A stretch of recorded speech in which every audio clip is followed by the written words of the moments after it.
Nakatanggap na po ba kayo ng ganitong klaseng notification? Kapag nakatanggap po kayo ng ganitong klaseng notification, mag-ingat po talaga tayo.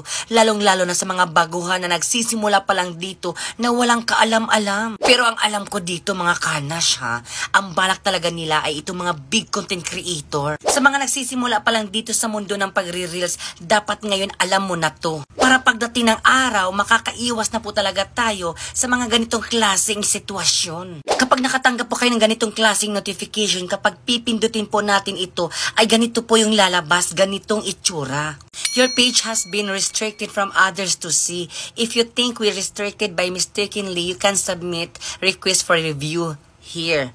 So kapag pinindot nyo po itong link, ito ay magkakaroon po kayo ng problema sa inyong mga account. Kaya ang payo ko lang po sa inyo mga kanash ha, wag na wag nyo pong itong pipindutin. Masasayang lang lahat ng ating pinagpaguran. Kaya kung ako po sa inyo mga kanash ha, wag na lang po natin itong pipindutin. Kapag po ay pinindot po natin yung kulay blue na yan, ay mapupunta po kayo sa kanyang page. Ito na yun guys, yung page niya. Malalaking content creator ang target po niya. Ang gagawin lang po niya ay isi-share lang po yung post na ginawa niya at mag-notify na po sa inyong mga account. Magdoble ingat po tayo mga kanash. Kasi na-experience ko po ito ngayon at nangyari po talaga ito sa akin ngayon at pwede pong mangyari sa inyo. So yun lamang po mga kanash ha, magdoble ingat. Na may gilid may 3 dot at kailangan nyo lang po itong pindutin at kailangan i-block nyo po ito or i-report para hindi na po ito maulit ang pangyayari. Kung gusto nyo pong maiwasan po ito ng inyong mga kaibigan at mga followers, i-share nyo po itong aking content na ginawa